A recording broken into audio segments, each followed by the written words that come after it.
Good afternoon, Ninja Riders. I'm so used to saying good morning, Ninja Riders.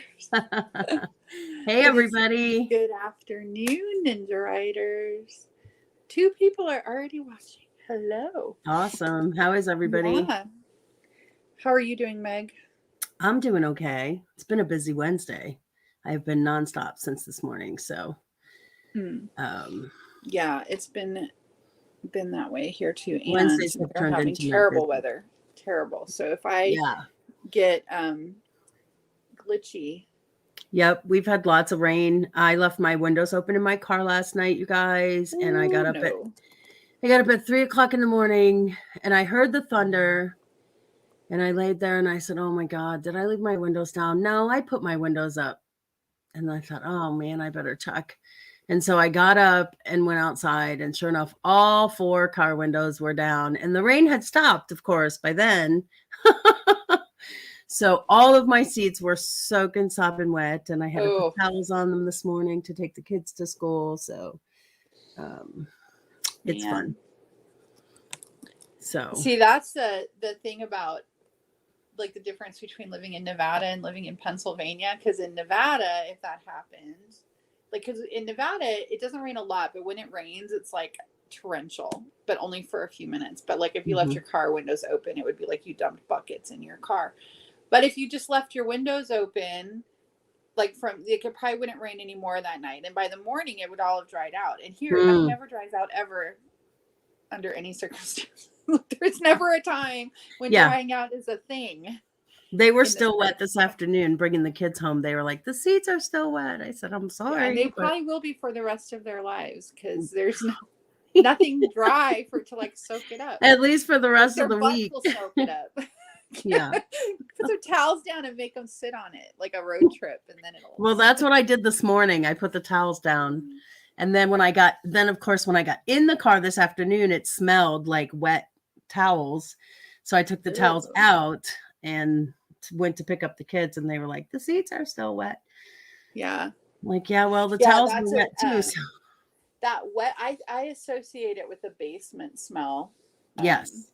Nevada doesn't actually have basements really, because the ground is so hard that there's just no basements. So I don't. But here, everyone has a basement, and our basement has a specific wet, musty smell. Most basements. And I sell vintage paper a lot, and it has that. Like, you can tell when someone has stored the paper stuff for a long time, maybe generations, in a basement, because it smells like a basement, like wet and gross, and ugh. And then there are the mosquitoes, but we won't go there. What we're going to talk about today is blogging, and how, like, just what kind of blogger are you, and how that affects your how that is affected by your writer archetype. I'm going to share a link in the chat really quick. This is a link to a blog post I wrote today. Post on the topic.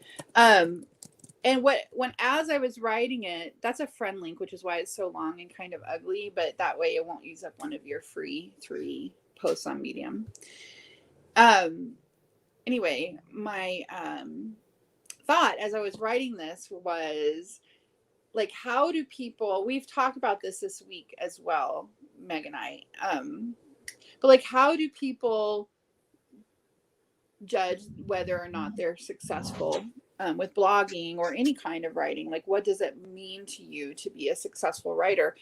And we are habituated, I think is a good word, habituated toward using money as our judge, right? Like, if we're making some money, there's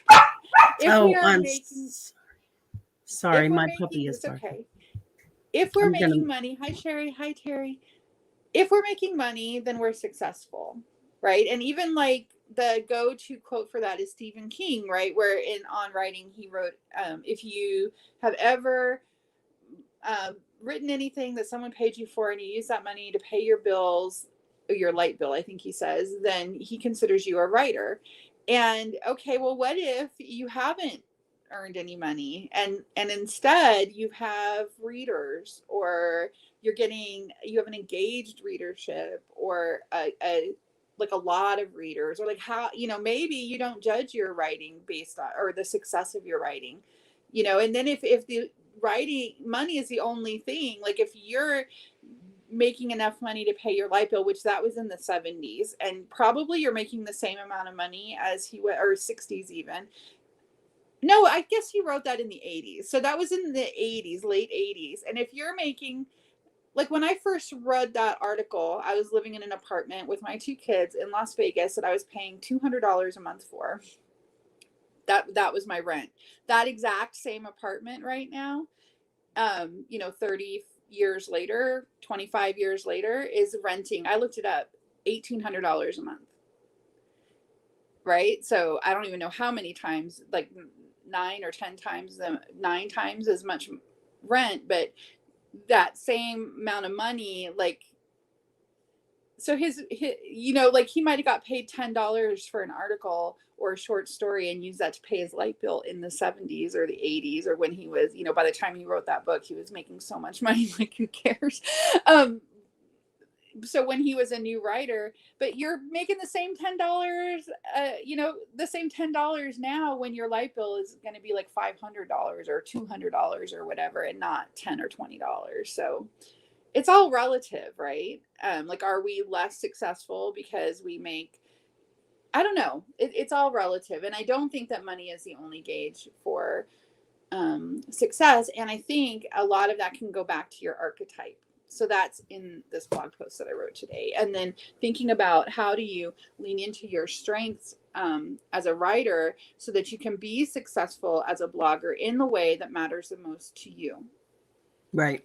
So, I think that's the most important thing that comes out of that blog post and this conversation is, once you know the type of writer archetype that you are, you can start to understand more about why things hold you back and why you procrastinate certain things, and why, if you've been trying to blog, why you've been struggling, because maybe you're trying to blog like a Spiller would blog, or like a teacher would blog, and you're really an artist or a skipper, where being a blogger is like a natural place for them. And Spiller is number one, or Spiller and teacher.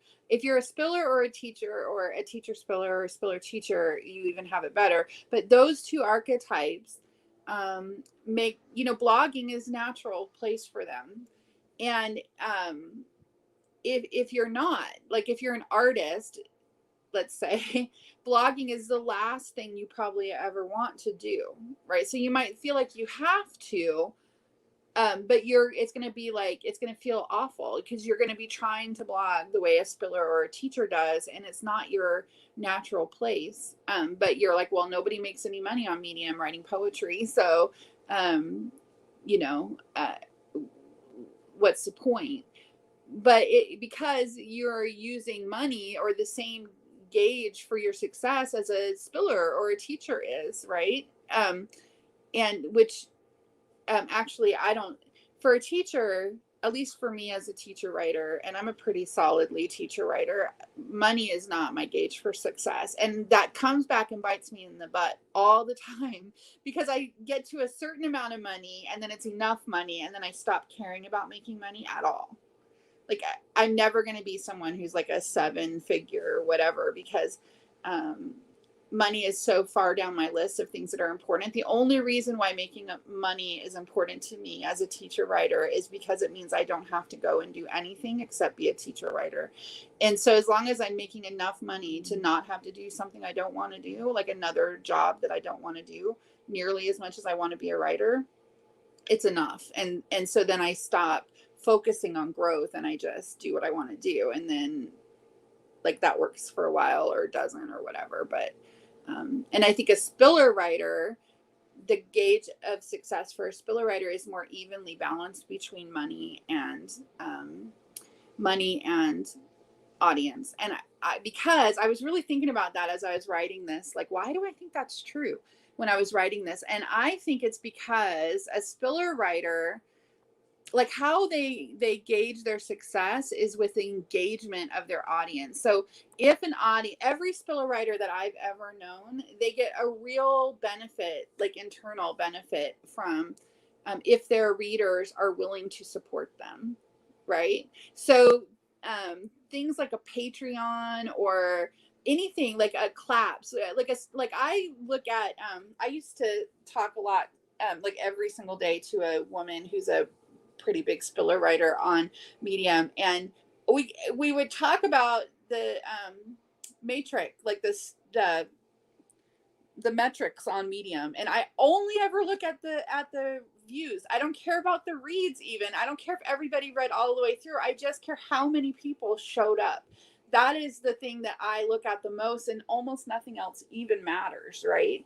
And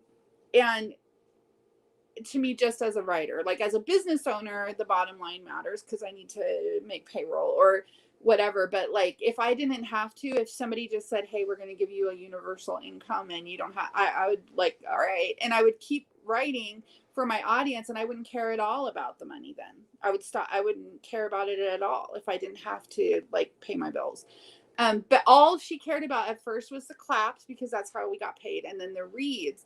And I realized when I was thinking about that today, that what she really cared about was that the readers did the thing that makes her get paid, and that felt good to her, validating, like, yes, those people are they care enough about me to support me and my work. And I care. It's just very internal focus. I'm very external focused. What I care about is that a lot of people have the opportunity to get this idea from me. And then if they, however they want, I don't even ever think about, it's not like I make a purposeful decision not to care about my, like, say, comments. It's just that I don't think about it again. I just move forward. I don't think about going back to read my comments, and they don't affect me emotionally at all. Almost not at all. So I think teachers are very focused on audience, in particular audience size. I want a lot of readers. That's not always easy to admit, but it's the truth. I want as many readers as I can have. That's how I judge success. And then I think a skipper, it would be the type of writer who's the most focused on money. If they are not making money, like, it's really hard for them to do any kind of blogging or any kind, well, we're talking about blogging. So let's say any kind of blogging where they're not getting paid up front, or they write one, like if somebody writes one blog post and they're like, I didn't make any money, and so I'm not doing this anymore. Then that, or they're like, I didn't make any money, and I spent 5 hours writing this blog post, and I made, I spent 5 hours writing this blog post and I made $1, so I'm not doing this anymore. And it's one blog post. That is almost always a skipper. Almost always, because they equate success with money so much, like so strongly, and that's like a driving force for them. And the size of their audience matters less. And then for a skipper, it's kind of a spiller, it's kind of a mix. They want their audience to feel engaged enough and to care enough about them to want to support them. So things like likes or claps or that sort of thing matters a lot to them. And usually that translates into income. And then hesitators, I put them first in my blog post because that's such an unusual archetype, because it's like if someone's a hesitator, they're a hesitator. It's not just that they just haven't started yet. It's like a certain a certain personality type that's always going to be hesitating, right? They're always not going to be ready to move forward until they feel. I was talking to a hesitator yesterday, and it finally occurred to me that there's two kinds of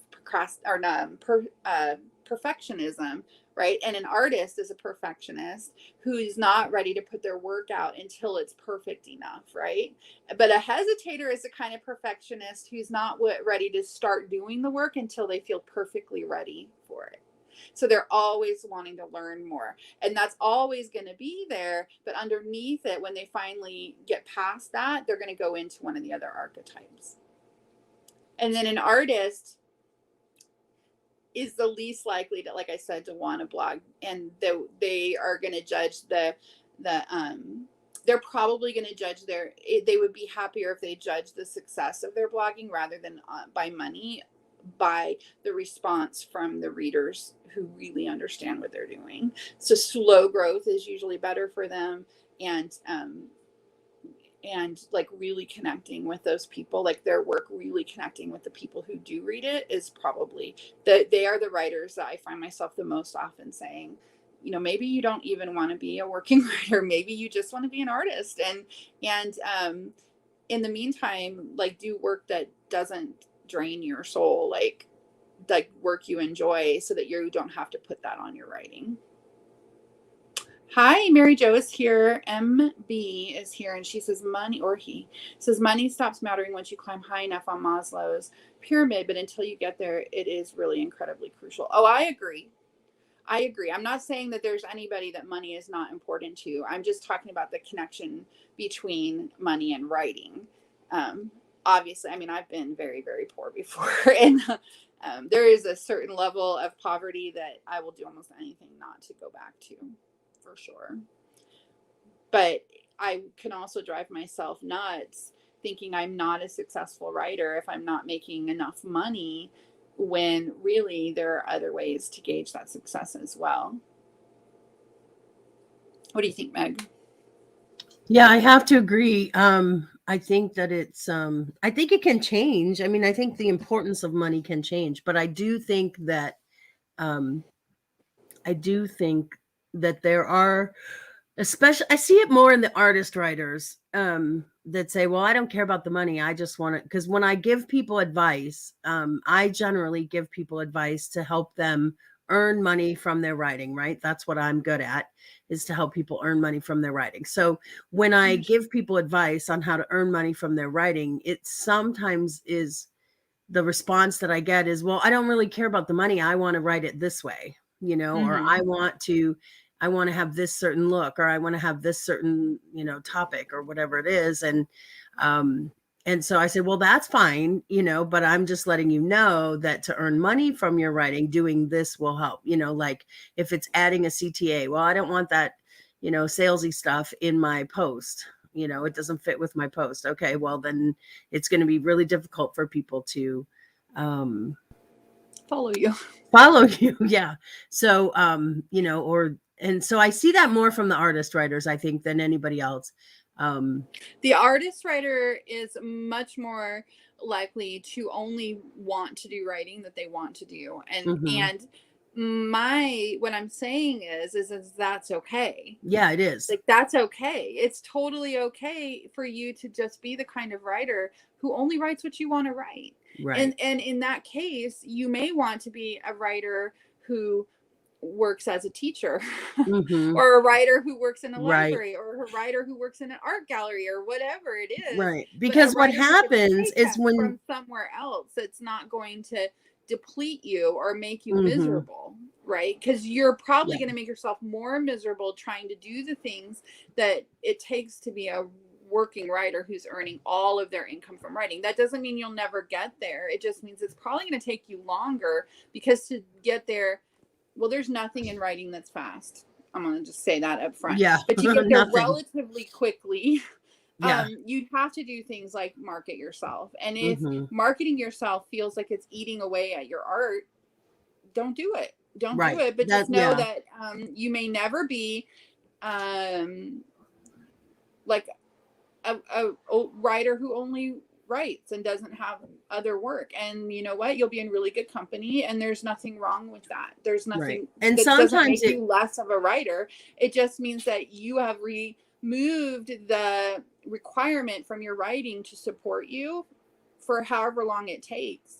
And then your writing can just be your art. It can just be art, and you can work on it however long or slow or whatever process you want. You can artist writers often want to do fairly esoteric things. I can't even remember, but we had someone in one of our calls who's definitely an artist. Was it last Wednesday? I don't remember, but she wanted to write poetic memoir. Who was that?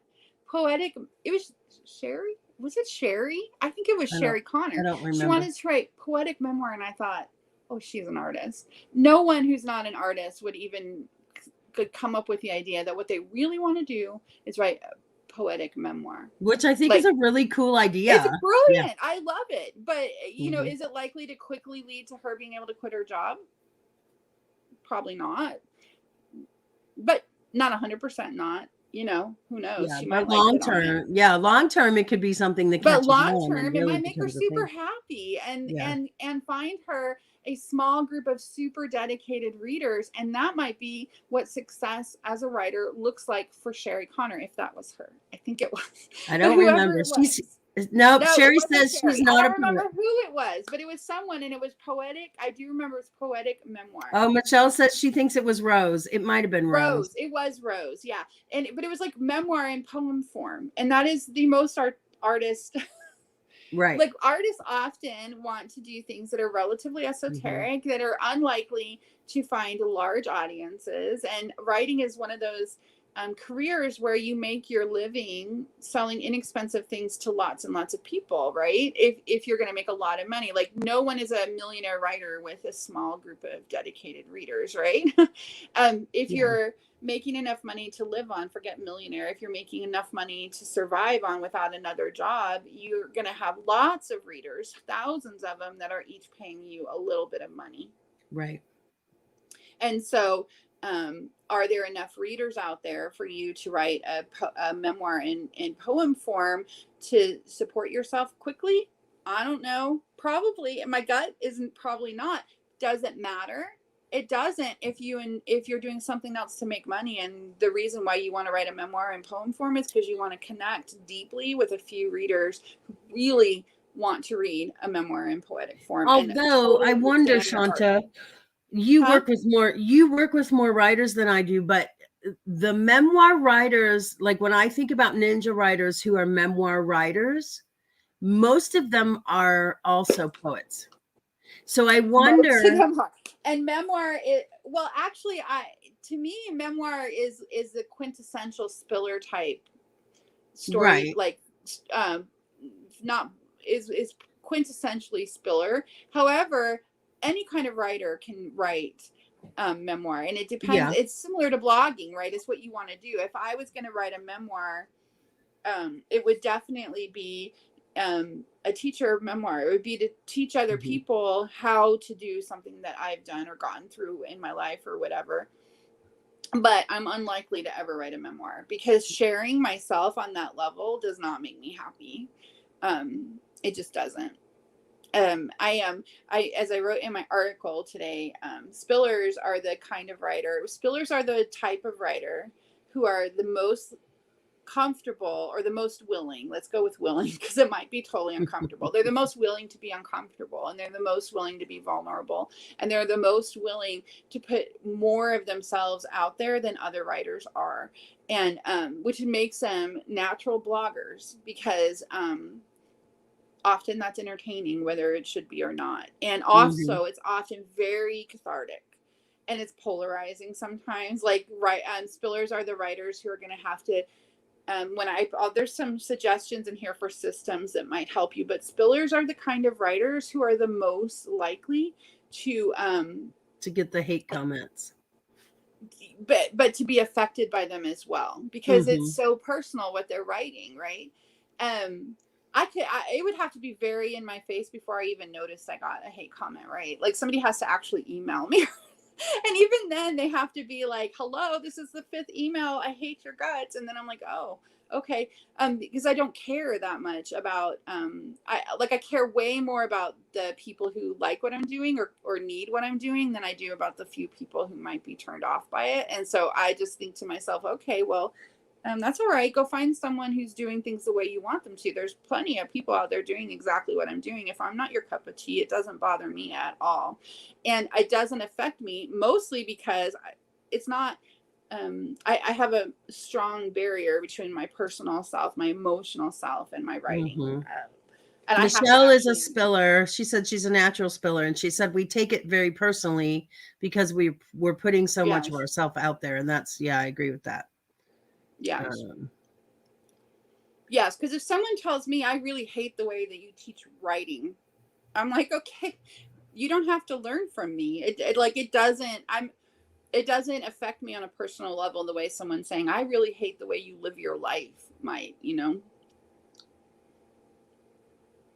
Yeah, I think that makes sense. You do. And you have to have a system in place for knowing when you're in a place where you can go read those, you know, like a system for a spiller might include, you know, find like even paying someone to like a little bit of money every month, and to read through your comments and let you know when there's something you need to address, or read your emails for you, like when you get big enough to where you're getting people emailing you, so that you don't have to filter those yourself, because you know it's going to drain you, and that might be a system that would work well for you that I don't feel like I need.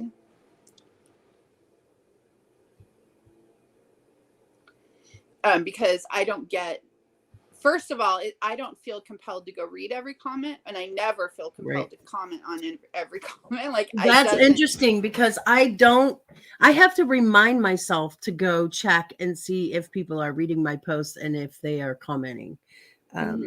Because I don't always, once I write the post, then it's kind of out of my head and I'm ready to move on to the next thing. So, teacher, and that's also skipper, right? Because skippers are really good at divorcing themselves from their work. It's about something else, and spillers don't have that natural boundary or whatever, so they need a system to help them with that. And teachers need a system. You know, we all need different systems, right? Teachers need systems for capturing all of their like kind of chaos, and so they don't lose their good ideas, and also so that they don't get in, like, it's really easy for me to spiral, so that I think I have like 800 drafts. I'm not even joking. In my Medium, 800. Because I get an idea and I write 3 lines of it, and then I get another idea and I move on. And I don't even ever think about that original idea ever again sometimes. And so I need a system for capturing those ideas and for sticking with something long enough to let it play out. Right. To build that audience. And I think artists need a system for helping them to know when it's time to move on, so that they don't. Right. Well, they need a system. The systems that I put for artists is like they need a system for knowing when it's okay to not think about things that are important to other types of writers, like money or even the size of their audience. Michelle just said, OMG, I can't do that. I can only have at most 2 drafts at a time. That's an artist. I have a bazillion. Yeah, I have a bazillion too. And interestingly, I think that even though artists are the least likely to need a large audience, the audience that they do have and the connection to them is super important. And I think artists are, and teacher, or anyway, I think artists are writers who will benefit from a system for actually being able to connect with their readers. Yeah, a lot of the artist writer archetypes that I know can tell me not only what their followers are writing, but a little bit about the personal life of their followers, because they've gone and they've studied, you know, what that person is writing, and they've looked at their profile and they've probably talked to them. And so they can tell me, you know, when I say, who follows you? Oh, well, I have Bob and he writes this and he's really funny because he has a dog named such and such. And, you know, they can tell me all about their readers. And I think that generally, when I think of the people who can do that, it's artist writers. Because if you go check out the article that I wrote, the post on Medium, you'll see that I wrote possible blog posts for each archetype. And I wrote about writing a post about a skill or hobby, writing a post about a current event, or writing a post about a personal topic, and then how each archetype could approach that. I don't know if you guys can all go. I guess I could put it in the chat one more time.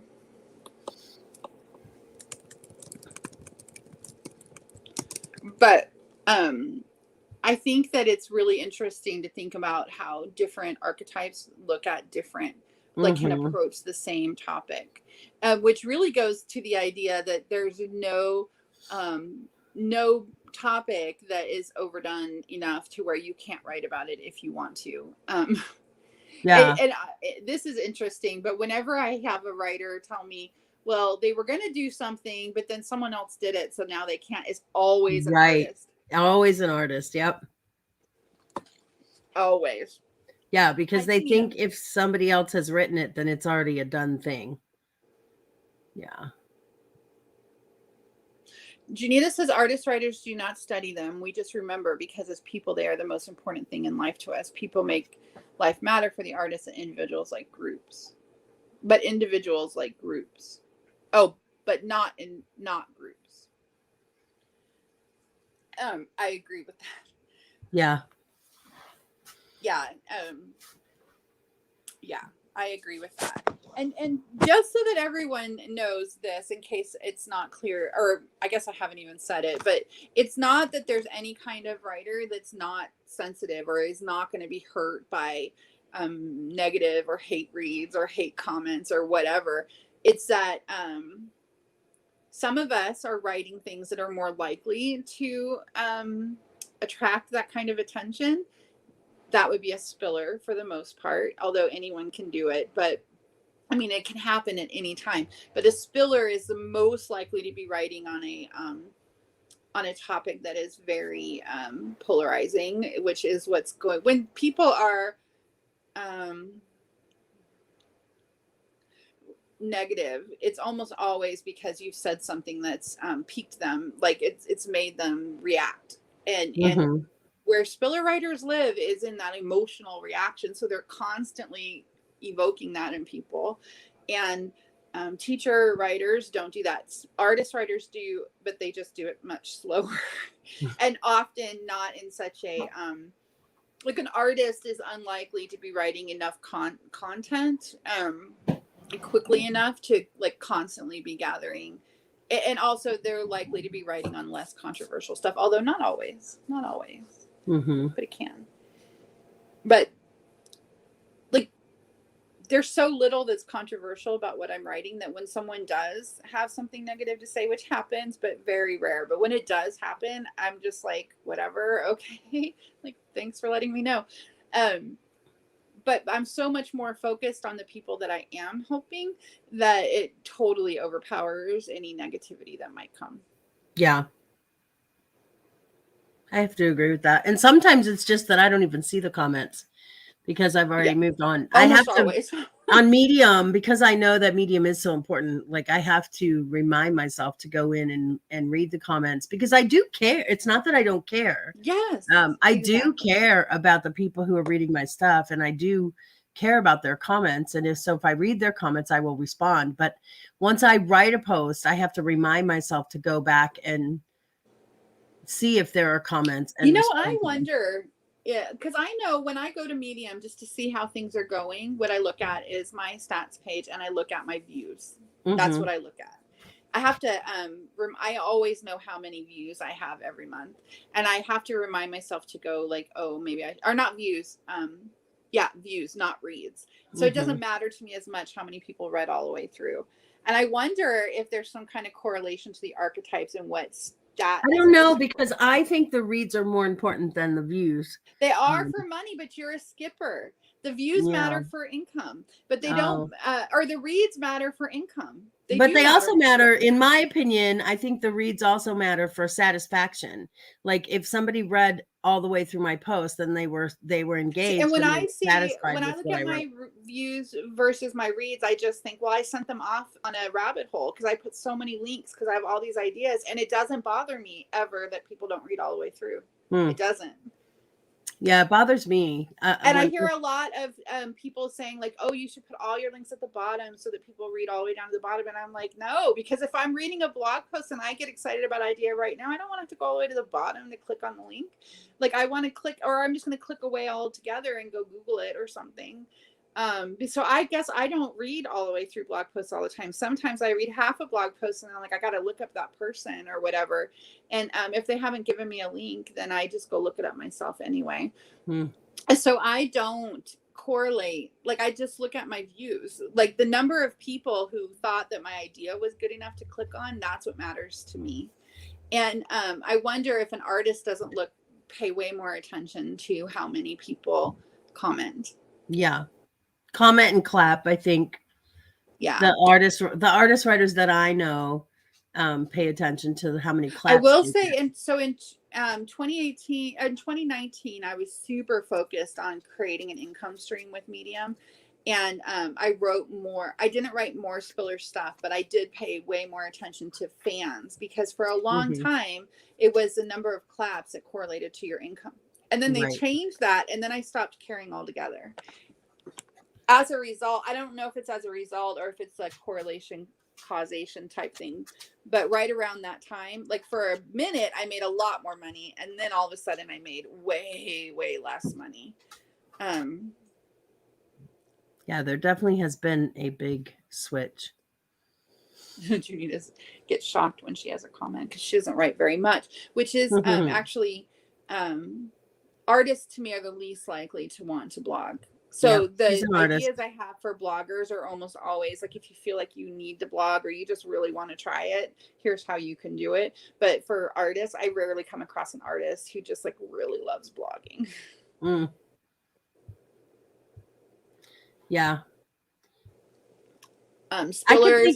I could think of one. I think, well, actually, Marilyn has enough Spiller. She might even be. Oh, see, yeah. To me, Marilyn is but she likes blogging. Lots of Spiller, maybe even a Spiller artist. But yeah, she might be a Spiller artist.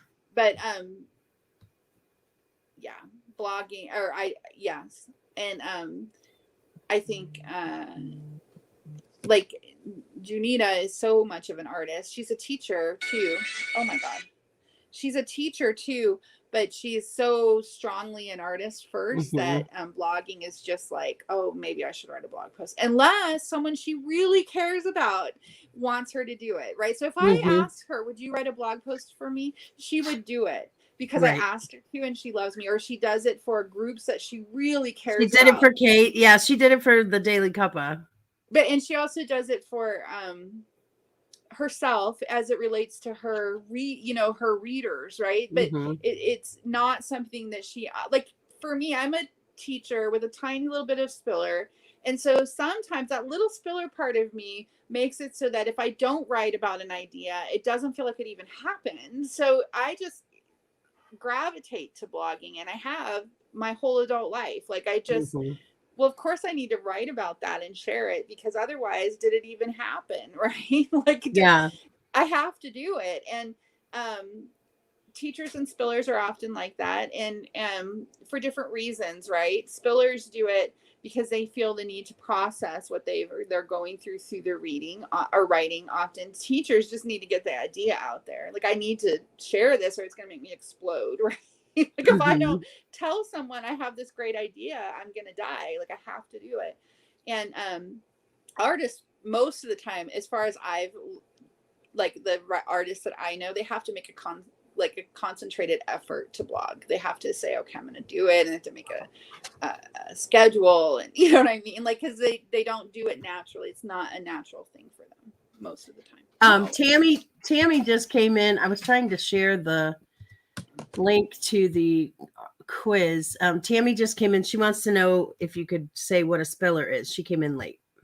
A Spiller, if you go look at the blog post, I have a description there just so you know. But a Spiller is a writer who's like a confessional type writer, and their writing is often very cathartic. It's often about healing in some way.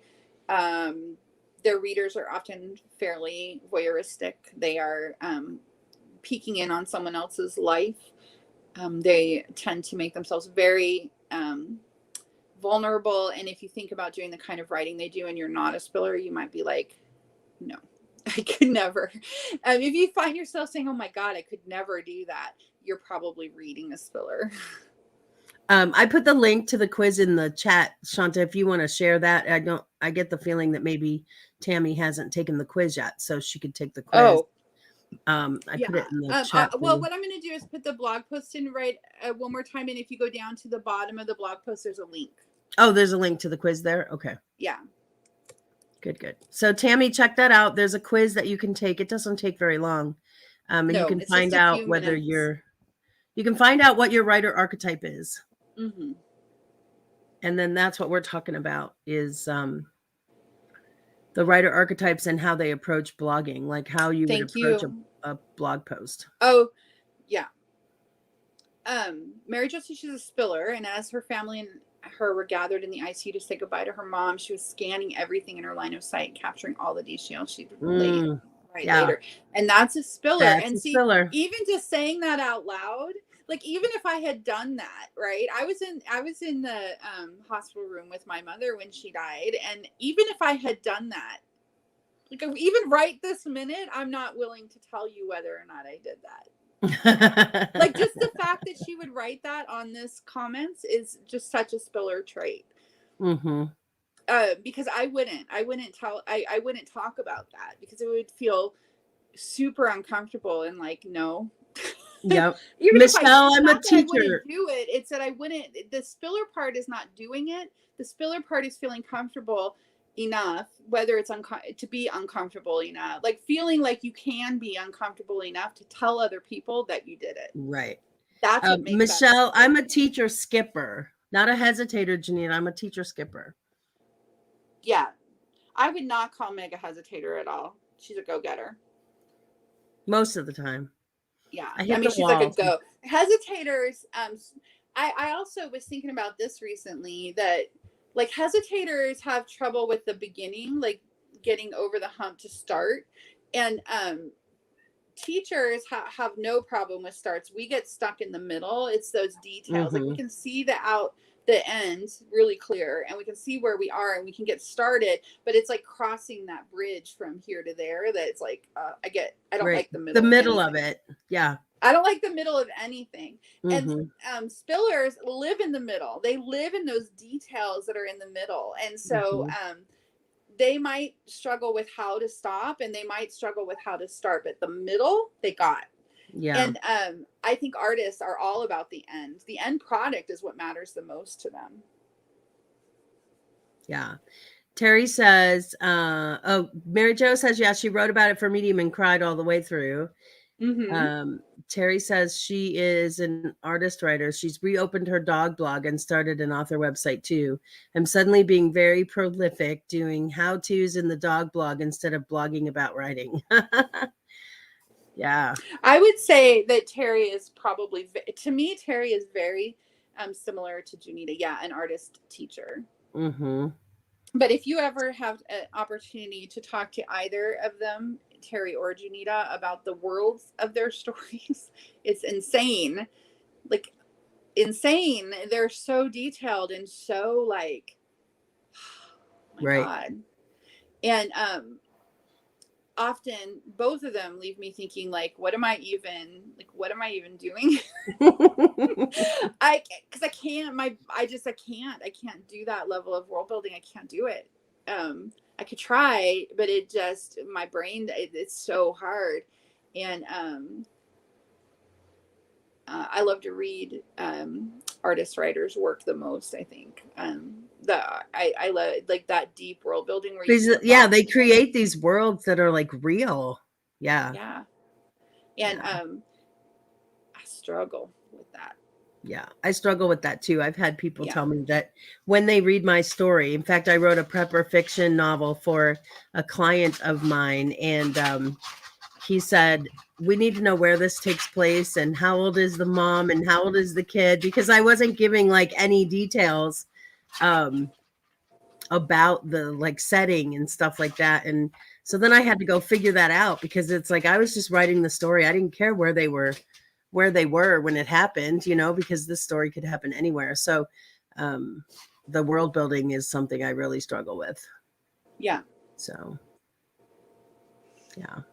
I will say that I hope that I didn't come across as thinking there's anything wrong with Mary Jo saying out loud that she scanned the room. And Michelle said she did the same thing. I don't think there's anything wrong with saying it out loud. And I'm really glad there are people out there who are willing to be way more vulnerable than I'm willing to be, because I think those stories are important, and I'm Right. glad that there's all different kinds of writers in the world.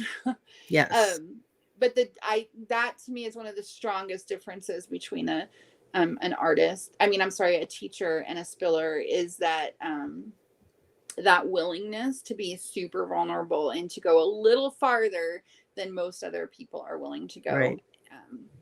To tell those Because stories. teachers might be scanning the room like that, but they're not going to write about it. Whereas a spiller, well, or they're for sure, like, even if they write about it, they're not ever going to say out loud to someone, I did this while my mother was dying. I was looking, like, if you read a blog post about while my mother was dying, I was looking around at the details. Any writer might do that. We can't help ourselves. Like, the details matter to us. Only a spiller writer would write they had done it or would admit to it out loud to strangers. So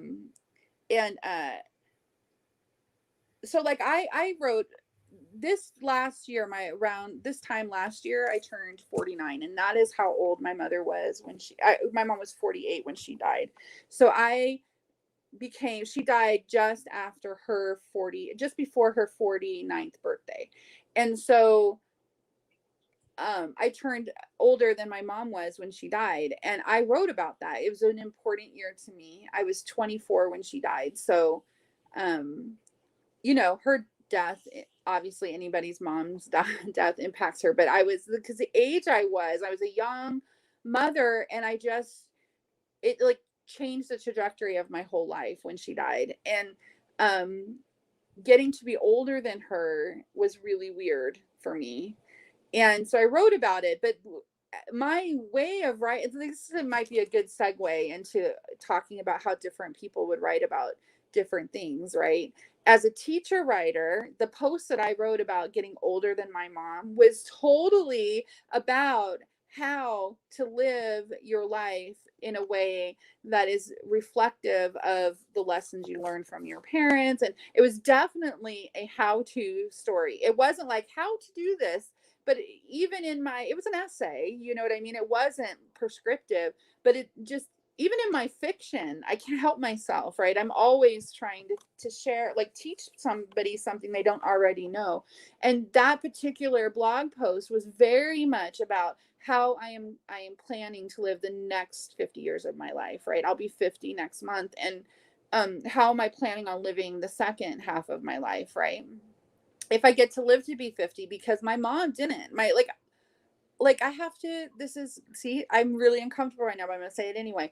But like, I have to go into menopause, and I didn't get to see my mom go through menopause. She died before she did. So like, it's weird. It is weird to me. And so how to live the second half of my life without my mom's, like, even like the memory of her being as old as I am is really weird. And so how to do that, but it was definitely like, here's how I'm making a plan. And that is how I always think, because I'm a teacher writer. An artist might have written like an ode to their mother, or something super beautiful that brought the reader, like, introduced the reader to their mother in like this deep detail. It wouldn't have to be, everybody always says poetry. It wouldn't have to be a poem. It could be an essay, or even a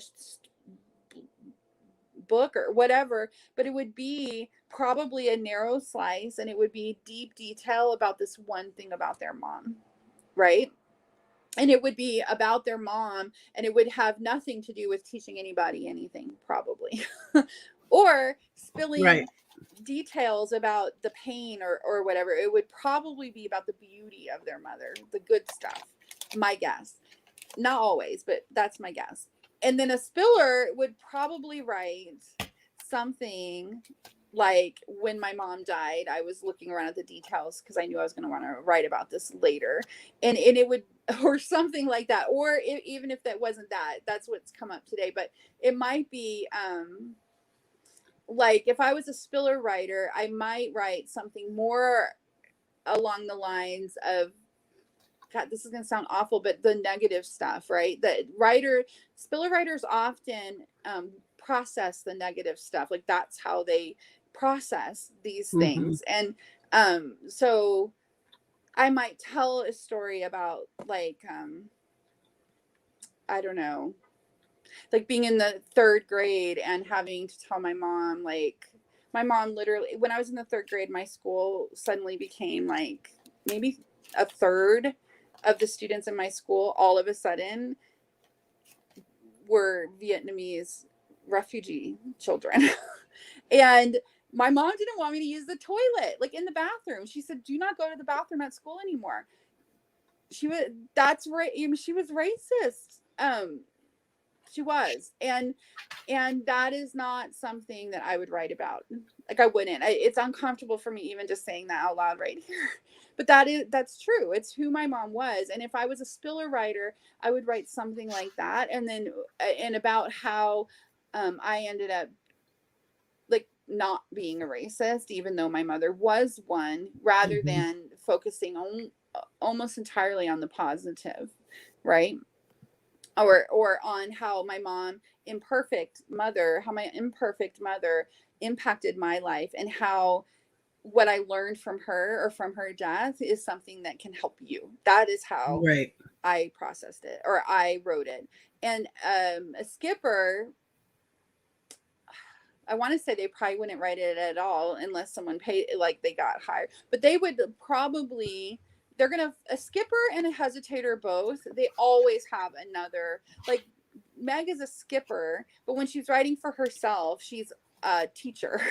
Like, she writes as a teacher. So she would probably write something similar to what I would write, like how her mother taught something about something her mother taught her, or her mother's death taught her.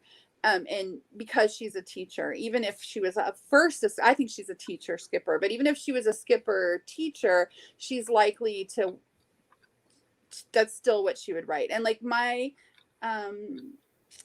Adrian's aunt Amy, who was here last time, she was on the call. I don't know if she's here today or not. I haven't seen her, but she's a skipper artist. That's my guess, is she's a skipper. Or a skipper spiller, I'm sorry. So she's likely, if she was going to write about something like this, would write about it from a spiller's point of view. Because a skipper is not, like, that's not, when you're blogging for yourself, if you're not being paid to do it, then you're going to rely on your other archetype, like wherever you're, and a hesitator as well. But a skipper is also like more likely to say, okay, here's the audience that I have. So where I just wrote about my mom and it was okay for me, like I have a 90-10 rule. 10% of the time I write whatever I want. And I did not try to relate my mom, like writing about my mom, back to writing. And a skipper might be more likely to say, okay, here's the audience I have. How can I tell them this story in a way that will make me the most money, which means getting more reads. And so they might, like in that case, they might, skippers are way more able. If I were going to do that post, if I were going to do that post that somebody was paying me for, I would probably do it about the impact of death on a young child or something like that. Like, yeah, more like a journalism story. Yeah. And not about you at all, your specific mother. But if you weren't being paid, if you're just writing it on your blog, what would you write? Well, what I wanted, your natural thought might be to make it more journalistic anyway. What I wanted to write about was not my mother's death, but my grandmother, her apron. My grandmother's apron and the memories I have of that. And, so it's not, I don't know, if I were to write about my mother, I don't know how I would do no, your grandmother, that's fine. Your mom. I did write about my dad. I mean, I did write about my dad. And I wrote about, my dad was not my biological dad. So it was called The Dad He Didn't Have to Be. Right. And so I wrote about just the things growing up that he did that I didn't even know until I was 17, that he was not biologically my dad. So it was kind of like looking back and appreciating, what he did, and with the hope that other people would be able to appreciate that as well about, their family members. And possibly, I mean, even if you didn't say it out loud, like how to appreciate, you know what I mean? Right.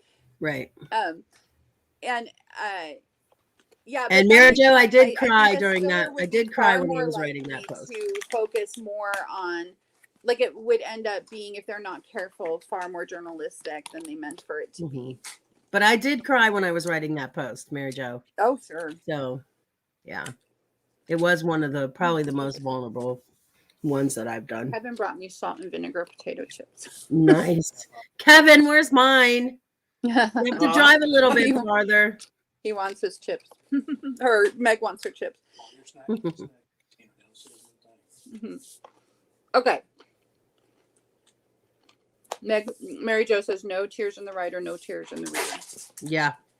Sometimes. I don't want my readers to cry. Mm. I don't like sad things at all. At all. I don't ever try to make people cry. I have to make myself be more intense with my writing fiction because it's super hard for me. And I'm writing a book right now that's the most intense thing I've ever written, and I hate it. I'm never doing it again. Ever. I don't like it. I don't like it. Now, see, that's one thing that's different between you and me, because if there was a book that I hated and didn't want to write, I just wouldn't write it. Right. I would just stop. Like, if I hated it that much, I would just stop. Yeah. Write something else. I've come this far with it, though. Yeah, true. I think it's important. I think the story is important, which means I think it's going to teach people something. Mm-hmm. And so I have to balance it on that. But yeah, I do not ever want to write a contemporary YA book about with suicide anywhere related to it again, ever. Ever. I do not like doing it. The story I love the story, so I don't mind the story. Are you talking about 312, or are you talking about? Yeah. Oh, okay. It's driving me crazy, and it's taking me forever to finish because it is a good story. It's really good, right? Yeah, I really do think it's very good, and I think it could be impactful, and that's important to me. Mm-hmm. Janita says she doesn't want to make them cry unless it's needed in the story. She wants her reader to feel. Yeah. I do too, but I want them to feel happy. And MB says, when I write fiction, especially horror, I want to rip my reader's heartstrings out. Oh my goodness. Remind me not to read your horror. Maybe. But I'm a sucker for the stuff that makes you cry. Like my kids. Oh my gosh. My kids make fun of me right now because in 3 minutes I have a one-on-one call. Oh, okay. So we're done for today. What are we going to talk about next week? Yeah, I want to hear ideas from people. What else do you want to know? What should we talk about next week? Anybody have ideas? I could probably have a call with Mary Jo in 3 minutes. Michelle March says she keeps hearing about 312. She really wants to read it. There you go, I might need a beta reader, Michelle. You have an audience. Michelle would be a good beta reader for 312, actually. She would be a good beta reader. How to balance your time between actually writing and the marketing necessary. That's a good topic. We do have a lot of folks struggling with time management in the polls that we're running in the Facebook group. We'll talk about time management. Yeah. Next week. Okay. I'll see you guys. Sounds good. Week. I don't see you before then. All right, guys. Next week, Wednesday, 3:30, same time, same bat channel. See you then. Yep. Bye.